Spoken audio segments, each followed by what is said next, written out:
You know, you try to be a man in this business, and I was doing my best to try to not cry. To be absolutely honest with you. And then when I seen Rick there, I was fighting back tears. One of the things I remember is I was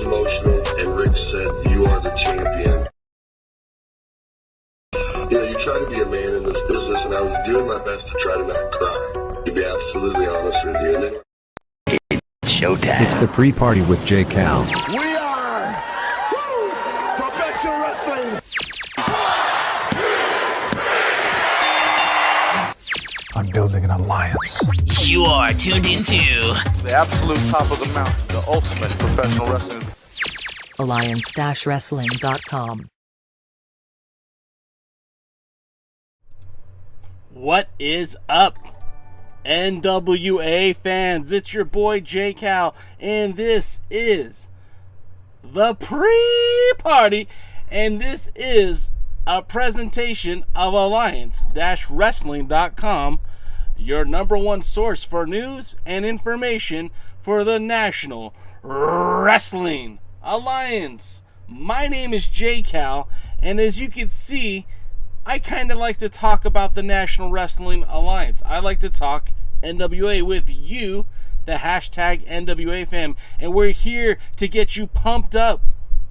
Nay, we're here to get you ready for what's supposed to be the kickoff of the new season of NWA POWERRR, which will premiere in less than 1 hour from right now.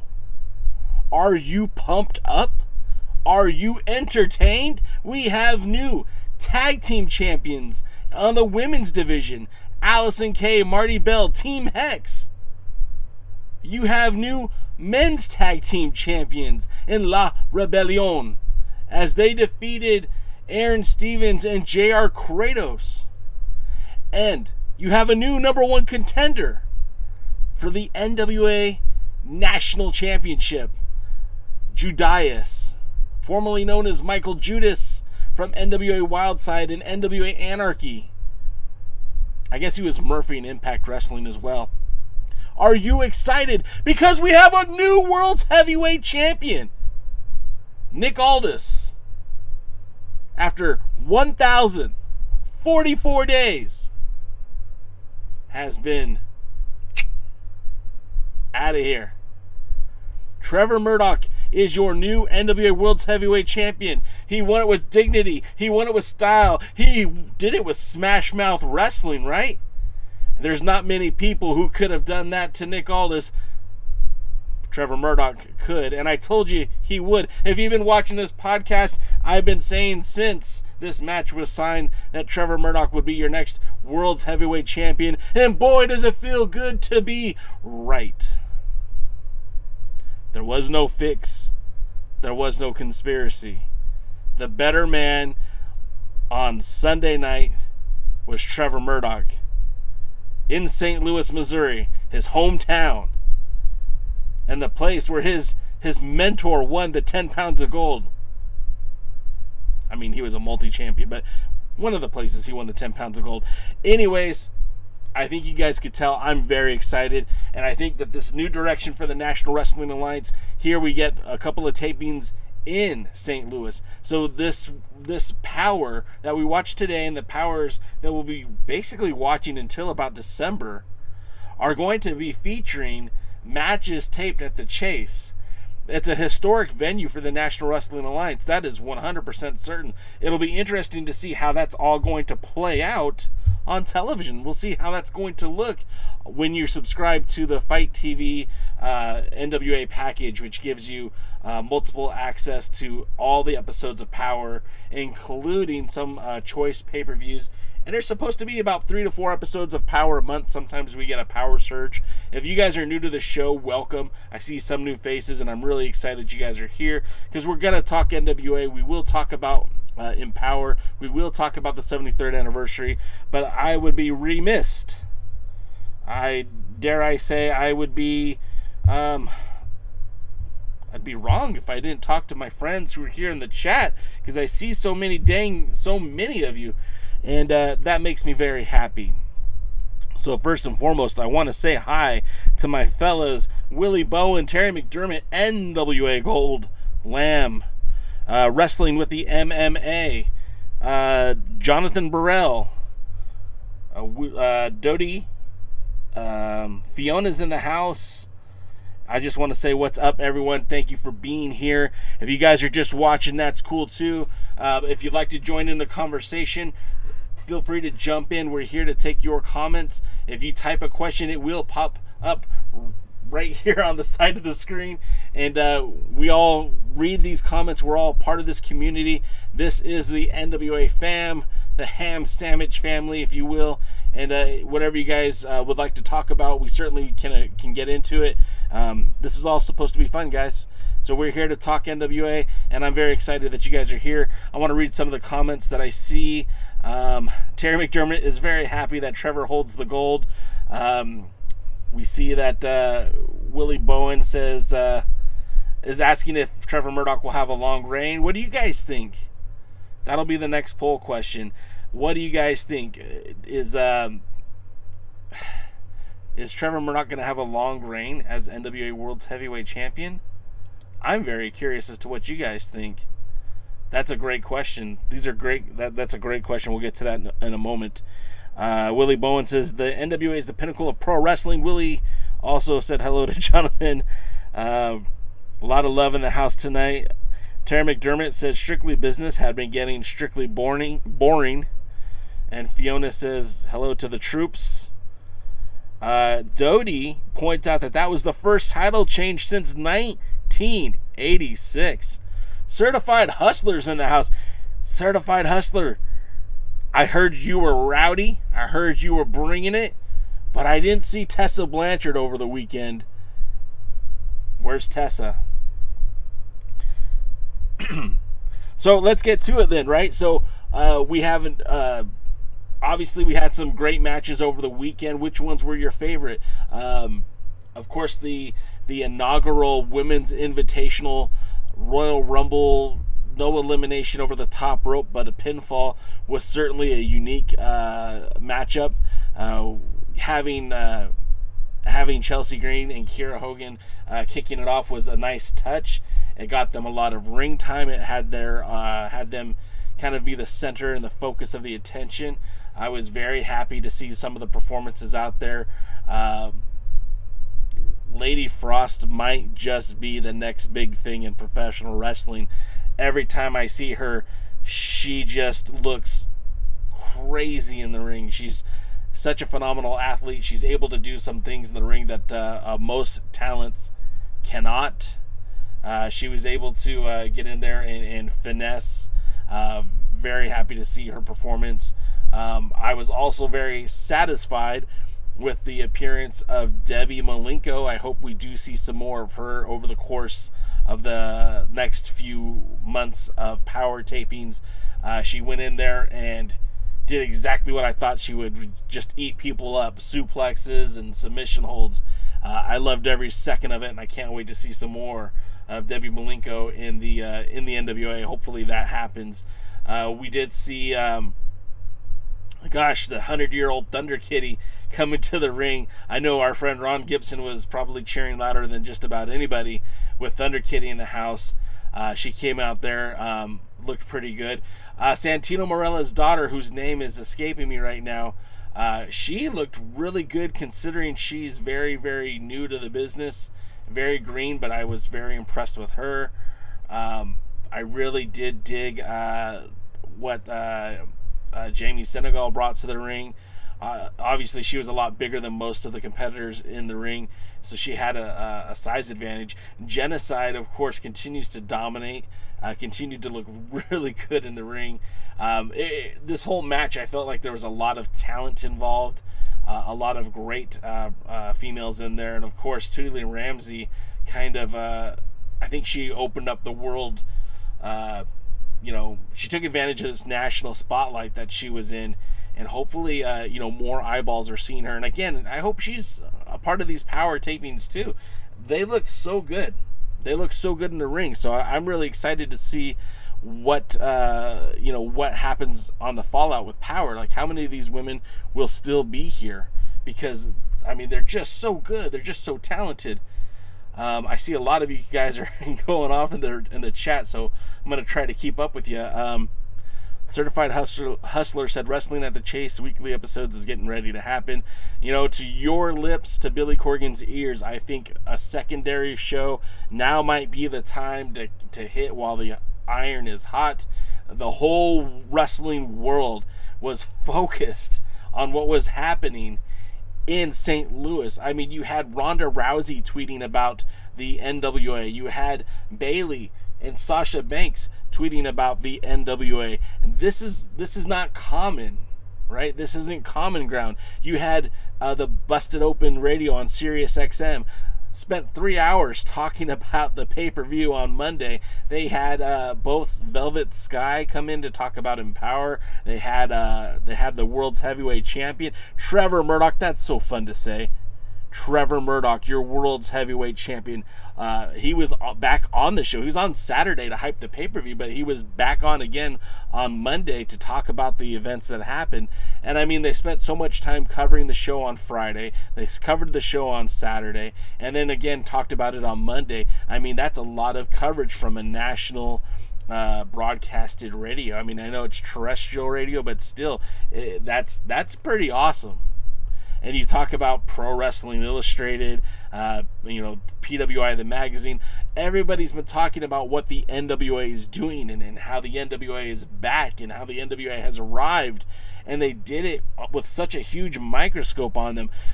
I mean, we're just a few weeks removed from SummerSlam. We're just a few weeks removed from CM Punk making his return to professional wrestling. Next weekend you have All Out. And so this month of August and September, this menagerie of pro wrestling, it just doesn't feel like it could get any bigger, and then it does. Ric Flair at the Chase, cutting that promo. I mean, it was electrifying. So I'm going to try to catch up with a lot of your guys' comments. We'll see how it goes. Lamb says the Murdoch will lose it at Hard Times too. I mean, it's a possibility. I mean, the title will be on the lines. Well, at least we assume it will be, so we'll have to find out. Willie said, who will be the first opponent to face Trevor Murdoch for the 10 pounds of gold? I don't know, but I bet you some of the folks in St. Louis will find out today. Fiona says, I don't know, but he's now the hunted, in reference to Trevor Murdoch, and absolutely he is the hunted. There's a bullseye on him, and that bullseye rested firmly on the chest of Nick Aldis for literally 1,044 days. And when you think about it, in the course of 3 years, that man lost the NWA World's Heavyweight Championship to Cody Rhodes after holding it for about 9 months, and then held the title for almost 1,044 days. So you have to give the devil his due. Nick Aldis carried the brand, carried the company, even during a global pandemic. And for all the criticisms that I give of him, which are still true, by the way, you have to tip your hat and say, good job, champ. Attaboy. Way to put over the business. Way to help grow the NWA. And what better place to do it than St. Louis, Missouri? I swear this isn't an infomercial for the NWA. I do want to talk about wrestling, but you have to give the devil his due. The national treasure, the dealer, really came through, put on a great match with Trevor Murdoch, and at the end result, new world's heavyweight champion. Jonathan Burrell says he has the title 90 days at most. I mean, look, they could change the title on Power for all we know. I mean, I don't think they will, because they do have an audience there, and you can expect some people to keep secrets for a day or two, maybe even a week or two.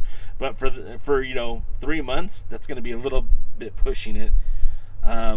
Doty says he hopes Trevor defends the title on Power, on episodes of Power. I do too. I think that'd be great. Bobby Bettito says he would like to see more of Bianca Corelli and Masha Slamovich. I forgot to mention Masha. She was a powerhouse in there. I was very excited by her. Jamie Senegal and Christy Janes on the NWA. Christy Janes is someone I've seen a lot in the past. She's a regular for SW Fury. She looked great. She certainly would be a welcomed addition to the NWA as far as I'm concerned. And when you start talking about they have to facilitate a tag team division now, I don't want them to just throw girls together to give fodder for Team Hex. I really want some tag teams to kind of come into play here. So we'll see how that all plays out. Of course, we know Miranda Gordy was at Raw last night, so the likelihood of the Free Babes being in action is almost slim to none, but we'll see how that goes. Fiona backs my word on Lady Frost being just amazing. Jonathan Burrell says, I normally stay positive, but Dave Meltzer and his company and his co-host commented on the NWA shows without seeing them, played down the fact that they sold out both nights, described everything as good but not great. Well, if they didn't see them, that's not very fair to make those kind of assertions. And the thing about Dave Meltzer is a lot of people look to him as, like the 5-star rankings and all that, trivial, nonsensical bullshit. Wrestling is subjective. If you watch a show and you enjoy it, you win. And it doesn't matter what Dave Meltzer says. It doesn't matter what J. Cal says. It certainly doesn't matter what anybody says. Wrestling is subjective, and you're supposed to enjoy the wrestling that you watch. There's so many people out there who hate watch WWE, and I don't get it. It's not for everyone. It's a catch-all. It's supposed to be for the masses, but not everyone's going to enjoy the WWE. You don't have to watch it. If you don't like the NWA, you don't have to watch it. But clearly they're doing something different. They're doing something unique, and it's appealing to a large gathering of people. There's 16 people right now watching this video that I'm doing right now, and there'll probably be another 30 or 40 people who watch it later.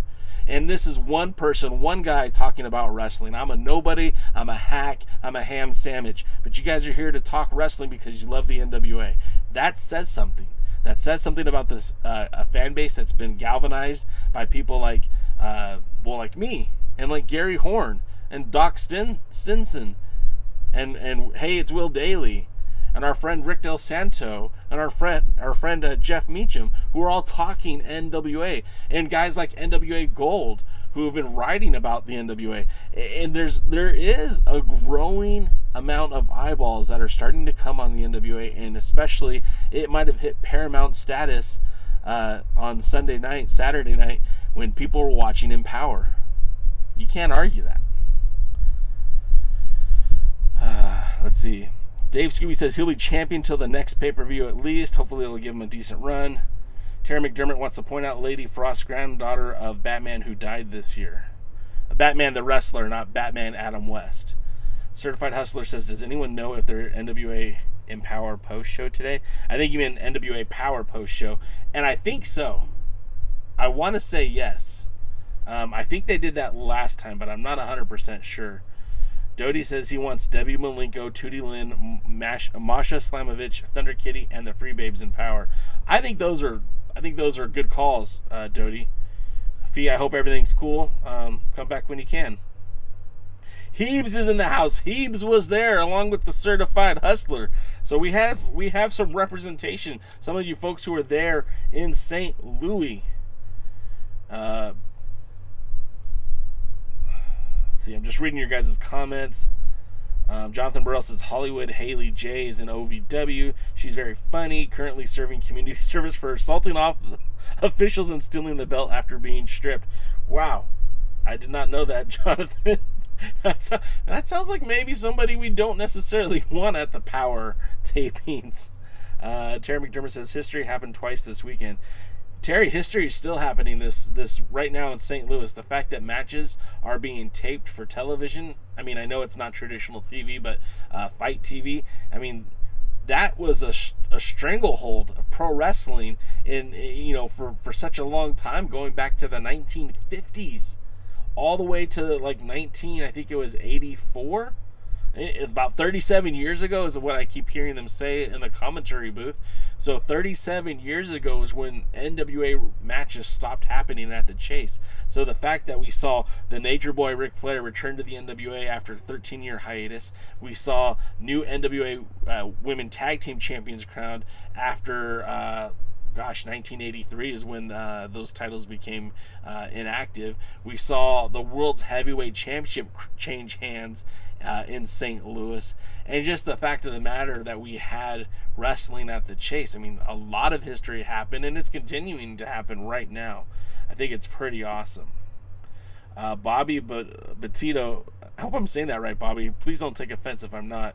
He wants to see Camille versus Masha Slamovich. I would be for that. I think Masha, my ideal match for Camille would be Genocide, but I know that Genocide and Camille have already squared off once on Power, so I would like to see Genocide kind of go on a winning streak before she gets another opportunity at Camille to kind of build herself up.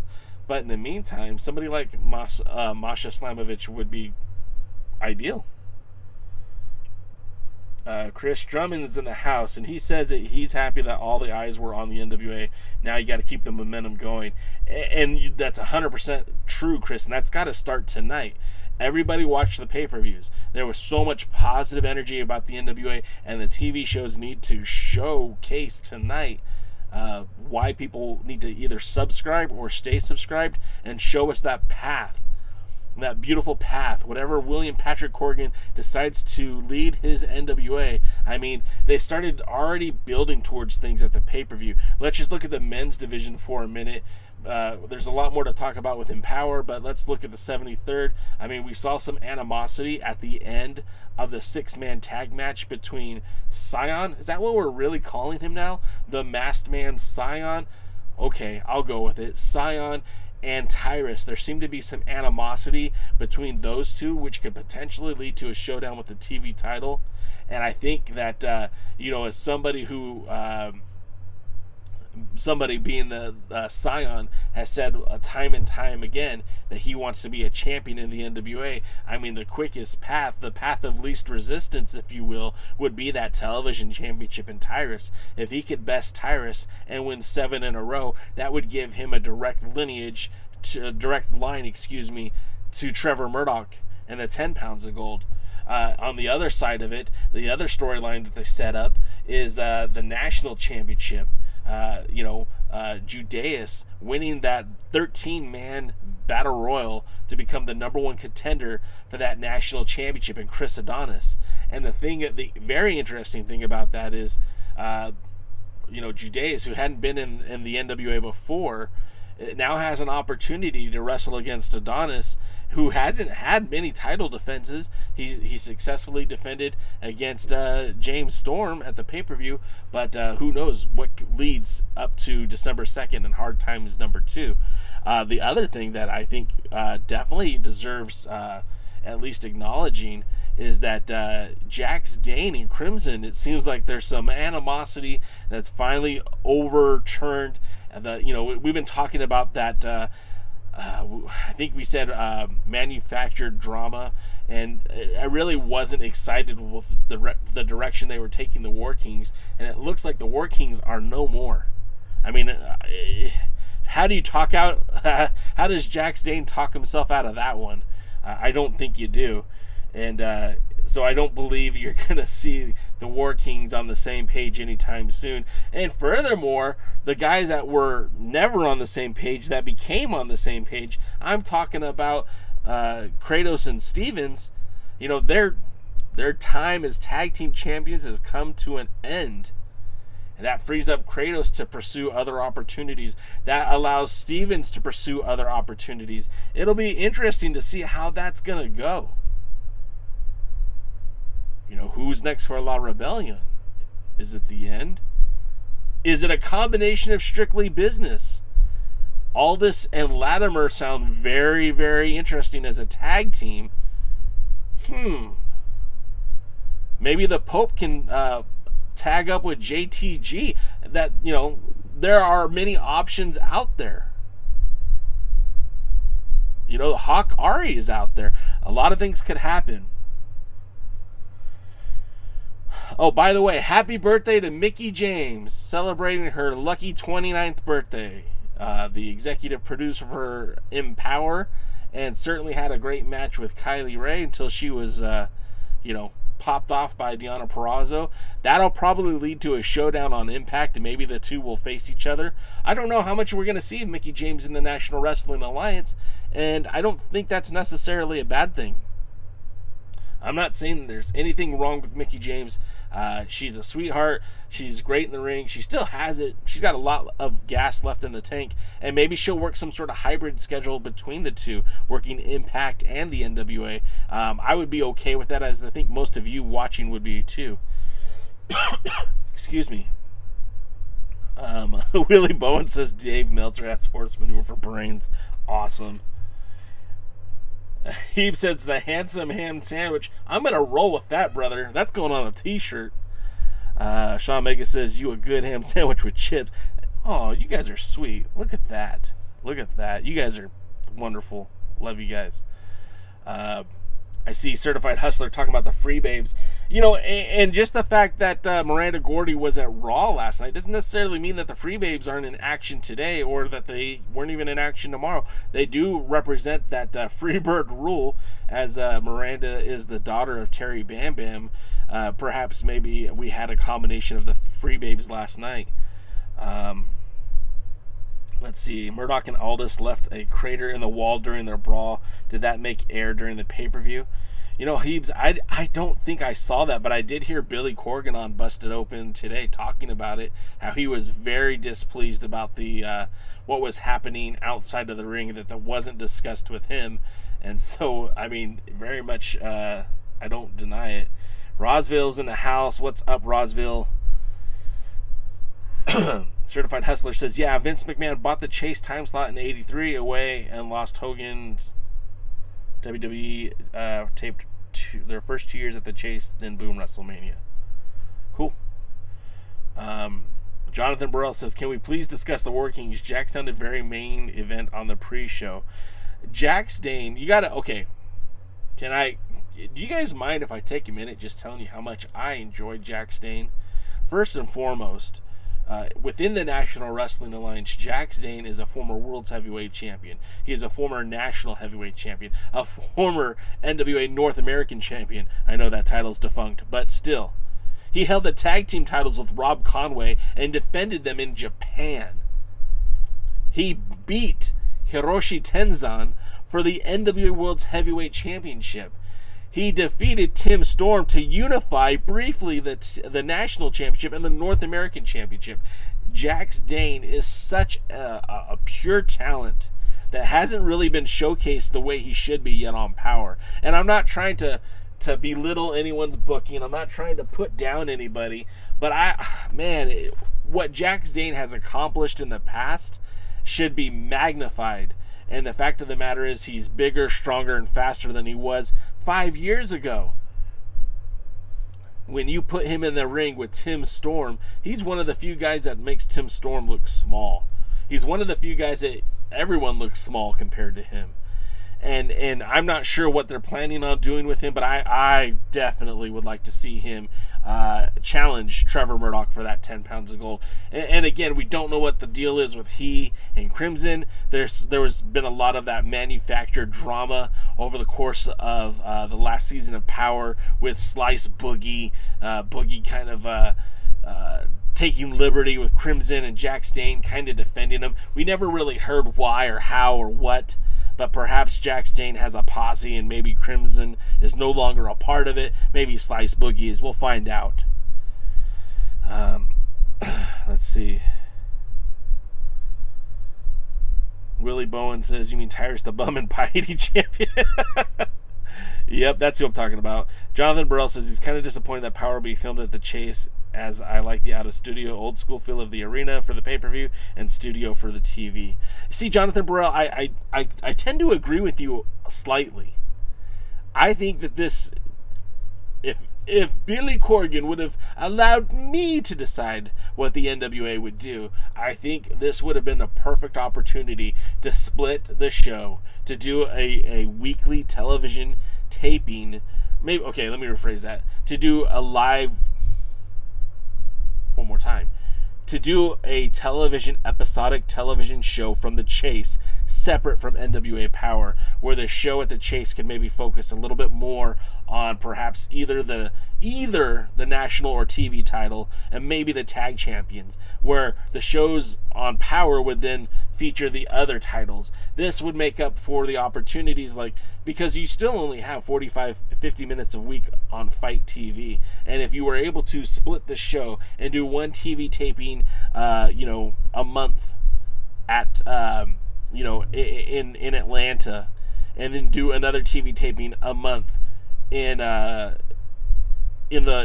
St. Louis at the Chase, I think you have this opportunity to create this storylines and a show that would air locally in St. Louis and maybe in some of the other affiliated markets, the greater St. Louis area, the metro area between Kansas City and St. Louis. I think that'd be a really good opportunity to grow the NWA brand right there, Wrestling at the Chase, and that airing weekly on like regional sports programming in that area, while Fight TV would still be the home of Power, still would be where you'd see the majority of your NWA action. And then maybe a clipped version of what you're doing at the Chase could make its way to YouTube for the national audience. And I really think that would set up the NWA and leverage it in an opportunity to get more eyeballs. Because pure and simple, on Fight TV, they're only going to have so many subscribers. They're only going to be able to capture so many eyeballs. And I think in a world where pay-per-view numbers mean so much, like hell, they sold out the Chase, and that's great. But the pay-per-view numbers are really what's going to drive these numbers. And if you're only getting pay-per-view buys from the people watching the weekly TV show on Fight, I don't think you're going to be able to grow the brand to where it could potentially go. And getting on regular TV, I think, would help with that. That's my 2 cents. Roswell said he didn't like the tease with the 6-man tag belts. I guess I missed that. I don't remember a 6-man tag belts. I mean, I do back in the day, but I didn't see anything at the show. But maybe I missed it. Sean Mega said War Kings are better separated. I think I agree with you. I think that would make a lot of sense. I think that would, separating the War Kings. I mean, Crimson. Let's not sleep on Crimson, okay? Crimson is a very talented wrestler as well in his own right. I mean, it certainly could be challenging for any of the titles within the NWA currently. I think they were great as a tag team, but the NWA wasn't interested in using them as a tag team, so we'll just keep it as is, I guess. Certified Hustler said the first Hispanic tag champs. No, that's not true. The first Hispanic tag champs, I believe LAX won the tag titles when the NWA was still a part of Impact. I don't know that for sure. I'm actually going to try to look that up real quick. But I don't think they're the first tag team champions of Hispanic descent. Dodie says, I'm not really expecting Mickie James in an NWA ring. I want Mickie to become Booker of the NWA. You know, Dodie, I ain't mad at that either. I think Mickie James, the great thing about her, she's so multi-talented and so multifaceted that she could probably do both.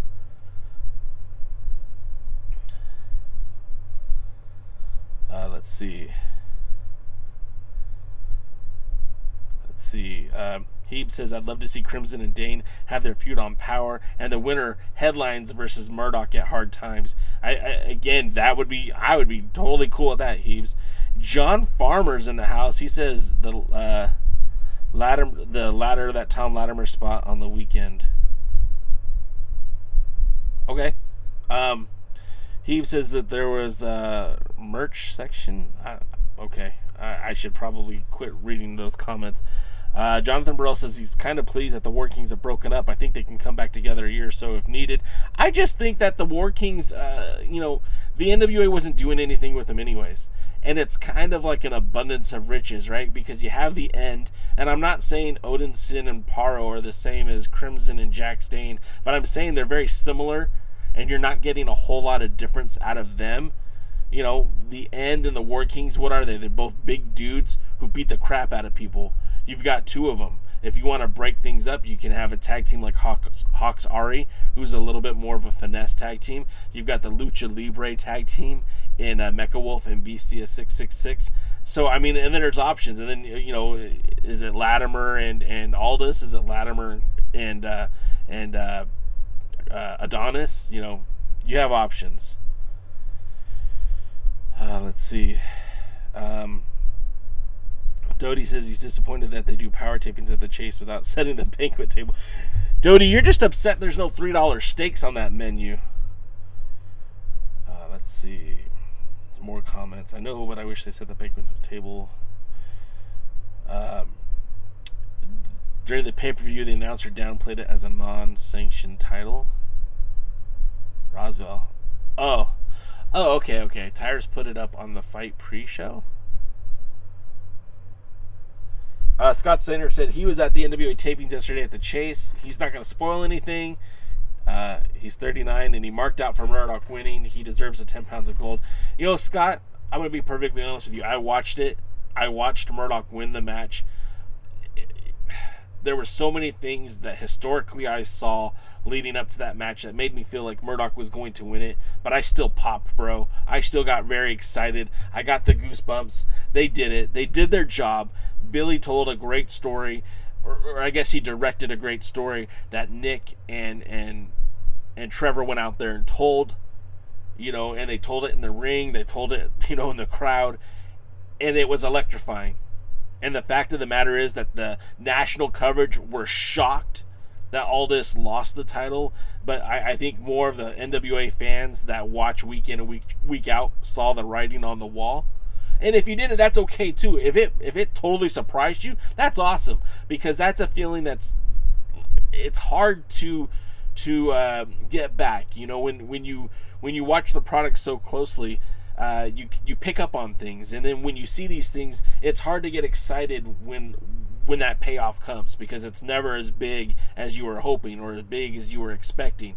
But on Sunday night, they delivered 100%.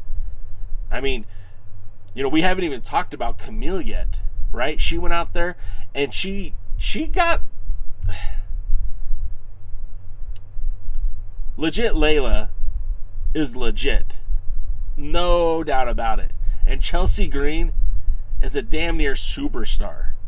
And the fact of the matter is that Camille left the chase a 2-time victor. I mean, tip your hat to Camille. She had to face an AEW, throwback, really. Legit Layla is an old shooter, right? She's got that shooter spirit. And Camille came out on top. And then the next night to face Chelsea Green. Now, look, Chelsea Green had to go through hell to get there. But Chelsea Green, I mean, again, somebody who's very talented, very solid in the ring. This was a great weekend for the NWA, but this was a great weekend for Camille. And I think everybody's now looking at the Brick House a little bit differently. Again, that national spotlight was shining on her. Some people will shrink in the spotlight. A talent like Camille legitimately thrives in the spotlight. And I think it speaks volumes about how good she's gotten in the ring. I think it speaks volumes about how good how much potential she has. I mean, we've said it in the past. She has a lot of learning to do still in the ring. But the fact of the matter is, she has not reached her ceiling yet. Damn. What happens when she does? Who could stop her then? Tessa Blanchard? I'm just messing around. Certified Hustler. Don't get mad. Let's see. Willie Bowen says, yes, LAX were the first Hispanic World Tag Team Champions. For some reason, and again, the NWA, it's kind of weird because if you look back historically, the tag championship up until like 1995 was split. So every region had their own world champion. So in Los Angeles, they had world champions. And in San Francisco, they had their own world champions. In Atlanta, had their own world champions. So seeing when someone says that was the first Hispanic World Tag Team Champions, being an LA guy, being a SoCal guy, I gotta believe that the Guerreros held some form of NWA World Tag Team Champions. But I could be wrong.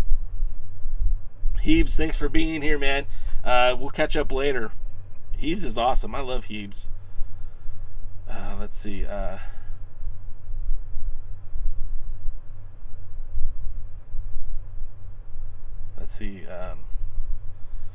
Dodie says, don't forget Los... Oh, geez, you're right, Dodie.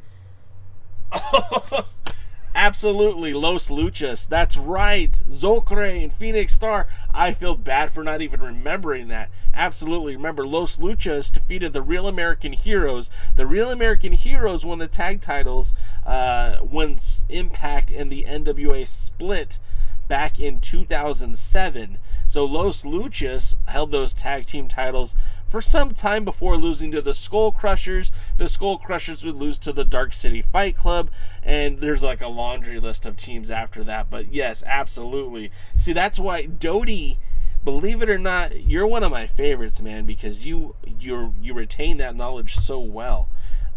Good for you for pointing that out. PWZ podcast is in the house. My boy Rick Del Santo. I was propping you up earlier, Rick. You should go back and listen. I was talking about some of us who have been hyping up the NWA, you being one of them. And then he says in the house, and again, the Los Brazos were billed as world champions in the LA territory. So yes, there's been a lot of Hispanic tag team champions. And I know what Conan was getting at. He was getting at inclusion. And of course, I really do feel like the NWA at this point, I mean, I'm not trying to be super woke here, guys. I mean, I want to be. I'm perfectly honest. I try to be very accepting and try to be very understanding. But this has been a very different NWA just even in the last year. When the NWA started, when Billy Corgan purchased the NWA, Willie Mack and Jazz were the only people of color on the roster. That rapidly changed, but on the first episode of Power, your only black athlete was Mims. And that's not to take anything away from Mims, but there's so much good talent out there that I was shocked that more people of color weren't introduced to the roster. Of course, you had Eddie Kingston, and of course you had a Homicide, right? And then of course the women's division picked up with Marty Bell and Thunder Rosa, and you saw a lot, and Melina, and of course a lot more people of color. But now they're like they brought Fred Rosser in, who is part of the LGBTQ plus community, as well as Paro and Jamie Senegal and Pollo Del Mar. I don't know if any of those the last two are still involved with Power, but the fact that there's a lot more inclusion, I think, is important. We're in a diverging world here in the United States where Power is filmed, and it's nice for people who are watching it to have that inclusion, to feel like they're part of the show. We have a great roster, and I think there's a lot of good wrestling that we're seeing right now, and it doesn't really matter what color your skin is, what your sexual orientation is. If you can get out there and put on a good match, that's what we want to see. And that's enough of me being on my high horse. I will gladly step off of that now. Dodie says any match involving PJ Hawk is fire. And I do agree. I do agree that PJ Hawks, I think, could... PJ Hawks is a guy that right now, if I'm Billy Corgan, I'm trying to figure out a way to lock that kid up long term, because he is incredible. He has so much upside. I mean, he's only in his 20s, like early 20s. I don't think he's even legally old enough to drink yet. I think he's like 20. I don't think he's even 21 yet. Might be 19. I think he would be a great addition to the TV title. Having him go out there and wrestling those kind of matches, he could certainly build his way up. I'm excited to see what he can bring to the table. I'm excited to see what's next for him. Hopefully more tag team wrestling for now. But we hardly even talked about the pay-per-view, guys. We didn't talk about, the Battle Royal was probably my least favorite part of the weekend. I definitely felt like they were building that up for JTG to walk out the winner, and I'm kind of glad they didn't. I'm kind of glad that he was eliminated, because Michael Judeus, just Judeus, such a... I wish they had a better name for him. Brings something very different and unique to the NWA. He's kind of has that, the evil gimmick, like a zombie. I don't really know what you want to call him, but he's very impressive. He's a big dude. I really feel like he could bring a lot to the table. And of course, on the surface, a match between he and Chris Adonis, where both of them are heels, that's something that we haven't seen a lot of on NWA Power. Or the NWA in general. It's usually been a babyface versus a heel, with very few mixes in between. I mean, we've had a few heel-on-heel matches and a few face-on-face matches, but this will be like the first time that a champion will have to defend against somebody of a similar wrestling mentality, that heel style. Rosville says Hawk and Carino both. They made me think the lightweight division for the NWA. Rosville, we were prepared to put out a series of podcasts highlighting the past of the NWA junior heavyweight division, right? Because there's guys like our co-host on Thursdays, Kevin Frazier, who held that World Junior Heavyweight Championship with pride and dignity, and Chase Owens held that belt. And then Barrett Brown in New Japan of America. A lot of great talent to hold that title in the past. And I mean, when you look at what the NWA's had in the past, 5 seasons of Power, you had Ricky Starks, you had Matt Cross, you had Caleb Conley. Any of those guys would have been perfect to be a part of a junior heavyweight division. You even had it's escaping me now. But you had opportunity to book guys like, if they wanted to. How hard would it be to get Danny Limelight to show up in the NWA? How hard would it be to get some of the top junior heavyweights out there? Jason Kincaid, as Sean Mega just pointed out, there's a lot of great junior heavyweights available. So I really think that if that's something they plan to do, they could totally do it, but not with only 1 hour of weekly television. That's for certain. You've got now 7 championships, right? You've got 2 sets of tag titles, the women's and the men's. You've got the national championship and the television championship, the women's championship, and the heavyweight championship. And by my counts, that's at least 6 titles, right? Do that again. 2 tags, 2 sets of tags, TV, national, women's, men's. So you have 6 championship opportunities within the NWA. If you have 6 opportunities for championships on 45 minutes of television every week, you can't fit it all in and have it make sense. So yeah, I mean, if you were going to add another one, I think you would really have to you'd have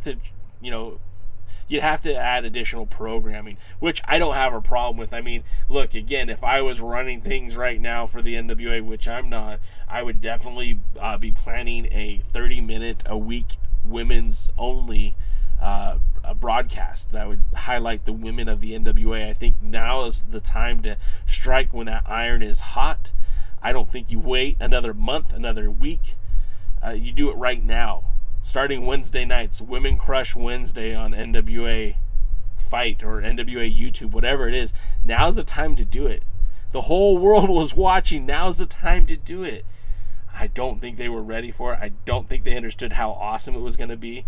But, they should have. And again, I think Wrestling at the Chase makes just all the sense in the world. And I think some of you guys agree with me. I see Media M5 is saying, yes, they need another show. It's crammed way too much. And that's the thing, right? Like, we want an hour of wrestling that's uninterrupted, that's solid wrestling, right? Promos, yeah, we want promos, but we want wrestling. And I think that if they can find a way, right, to still showcase women on Power, to still showcase women on the pay-per-views, but maybe adding a 35 to 40 minute show on YouTube that would centralize on the women's wrestling and the women's division and showcase the tag titles and the women's championship and build up new stars. Look at all the women that they were able to find. 2 of them are going to probably be unavailable. The rest of them, I think, are going to be completely available, right? Like, the team AEW with Sahara 7 and Renee Michelle, they might not be available. The team of Killian King and Red Velvet, they might not be available, but most of the other women are available, and I think they should definitely hit while the iron's hot. And this is the time to take advantage of it. Let's see. Rosville agrees with me, and I like that. Sean Mega says the women's show should be free on YouTube. Hey, I'm good with that too. I think that's probably even smarter because you want eyeballs on the product. You want people to watch. You could get them to pay for your power, but give them something free and get them fired up. Media M5 says he had to go to the 73 itself. He's not counting the bad battle royal. There you go. Just try to block it out of your memory. Dodie says the NWA women's are more hot than the men's. They deserve their own NWA program. That's some serious shit right there. Part of my language. Rosville says the NWA Shockwave and NWA Power Surge. Lay those show out to cover what you're talking about. I mean, look, Shockwave was a decent idea, but I don't think it really got much traction. Power Surge, again, not a bad idea, but again, not much traction. You know, if you were to do Wednesday nights, and you do, and I'm calling it Women Crush Wednesday because it does have a double entente, meaning, you know, because they're crushing it on Wednesday, and a lot of guys have crushes on the female wrestlers. I think that's okay too. But I also think it's kind of cool because it has the initials WCW, so you could say something like the NWA WCW. It'd be fun. Media M5 says he hopes he never sees Red Velvet again. Ouch.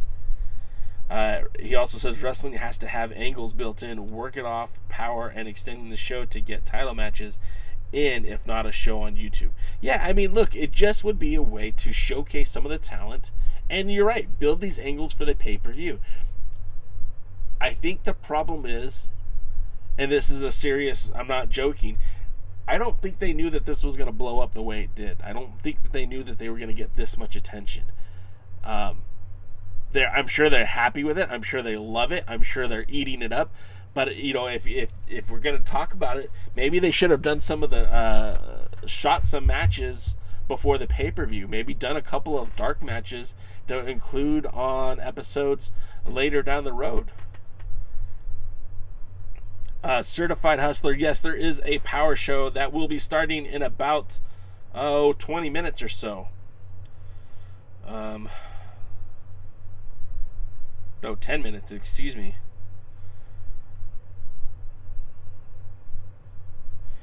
Jonathan Burrell says promos on YouTube, wrestling on Fight. You know, I think if you're going to go on YouTube at all, you need to have some wrestling. Promos are fine, but that's not what's going to sell a pay-per-view. You need to capture my attention. If I'm any wrestling company, you need eyeballs on the product. Remember, the NWA was self-sufficient prior to COVID by having live events and the revenues that they generated from merchandise sales and YouTube revenue streams. Well, you know, live gates are back. Wrestling is happening. They're making money still on all those old platforms and new ones as well. So I would suggest that bringing wrestling back to YouTube on a more permanent basis, a different show with a little bit different, I think they could get away with that.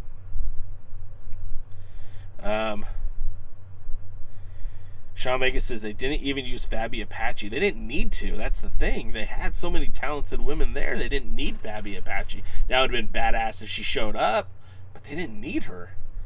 And then Dodie says NWA Women's Show with Mickie James as the booker. Imagine that. Rosville agrees that would be super hot. Certified Hustler is not a big Red Velvet fan. I guess that's two of you guys that don't like Red Velvet.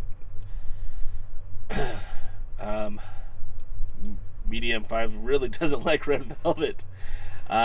Willie Bowen suggests that the women from Shimmer and Wrestling should make appearances on Power. I mean, only if it makes sense, right? It's got to make sense for people to be a part of it. I mean, they have to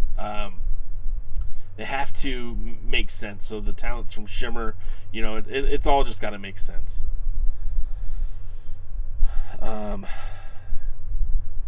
Sean Vegas says they should have put the title matches on Power Surge. You know, they still need to just figure out what they want to do. That's the problem. They just need to figure this thing out. There's a lot of talent and not a lot of time. You get about 45 to 50 minutes of each episode of Power, and that's mixed with some, you know, quasi commercials and some real some promos, some backstage segments, and actual wrestling. So I think that the NWA has outgrown that. They need more than 50 minutes. As I might need more than 50 minutes because we're up against an hour right now, and usually this is when we cut off, but I want to get to your messages, so I'm going to try to get to them all right now. Certified Hustler says, Fiona, thank you for the after show. Okay, that's Medium M5 says NWA also needs to tour, not just the Chase, which can hold more than the studio, but at least a house show once a month tour. Media M5, before the pandemic, that was actually in the works. It just never played out. I can't say stuff like that. Jonathan Burrell says, can we show some love for Tim Storm, who was MVP for me at NWA 73? Tim Storm is a beast. Tim Storm shows no signs of quitting.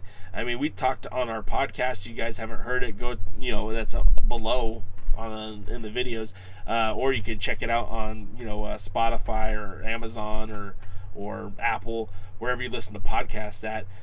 He has only a few more years left, self-professed, but I don't see him leaving wrestling. You're going to have to, I don't see him leaving wrestling, and that's the nicest way I can say it. Lineage Measured said, Red Velvet impressed me. She had a rough match on Rampage, but really redeemed herself at the pay-per-view. Look, it's all preference. You guys are still going. I can't keep up with you, and we're running out of time. So I will say this.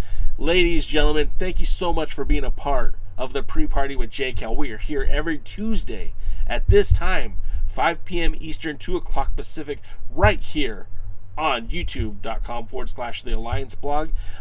If you enjoyed this show, and I hope you did, give us that thumbs up. That helps us with the algorithms on YouTube. Or give us a follow on Twitch. Again, that helps more eyeballs see this content. We're trying to build a bigger and better community for NWA fans so we could share our thoughts and interests on the NWA and helpfully grow the fan base that can help support a growing NWA.